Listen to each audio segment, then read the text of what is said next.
May surprise si Maine Mendoza o Yaya Dub sa isang lolo na pumila ng 6 na oras makibili lang ng ticket ng Sa Tamang Panahon show ng Itbulaga sa Sabado. Kung ano yan, alamin natin sa chika ni Aubrey Carampel. Marami ang naantig sa kwento ng Twitter user na si Perfect Timing tungkol sa isang lolo na matiyagang pumila ng 6 na oras para makabili ng tiket ng Tamang Panahon show sa Philippine Arena sa Sabado. Kahit senior citizen na, hindi raw nagpa-special treatment si lolo dahil gusto niyang maging pata sa lahat ng nakapila.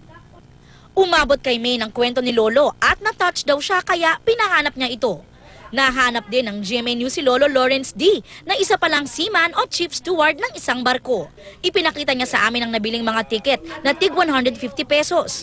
Gusto nga raw niya ay VIP tickets para makita ng malapitan ng mga idolo pero naubusan na siya. Alam ko marami mag-participate doon. Pero siyempre parang masarap din yung maging part ka ng history na. Maligaya na ako kahit doon lang ako sa General Admission maupo. Isang araw, makaselfie ko siya. Alam mo naman, yun lang sinakagad ng mga tao. So, pero okay na rin. Maligaya na ako nung ginawa niya na hinanap ako. Nagbunga naman ang pagtatiyaga ni Lolo dahil personal pa siyang tinext ni Maine na gusto raw siyang bigyan ng VIP tickets. Nagulat nga ako kinabukasan, may tumawag dito na hinahanap daw ako ni Maine. Padadala niya raw ako ng dalawang VIP tickets para daw makapanood ako sa harap kasama yung asawa ko. Sa ginawa raw ni Maine ay mas lalo siyang hinangaan ni Lolo.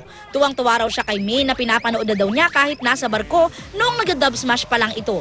Wala raw kasing keme, napakasimple at down to earth pa. Halos maging emotional pa nga si Lolo na nagpaabot ng mensahe kay Maine. Nasa akin lahat ng ebidensya na talagang nagkikare ka. Sana swertein ka lalo sa'yo kasi kaya ka namin mahal dahil sa ugali mo. Dahil sa personality mo. So, kakaiba ka talaga. Ibang breeding ka, kaya napamahal ka sa amin. Man, I'll love you. Aubrey Carampel, updated sa Showbiz Happenings.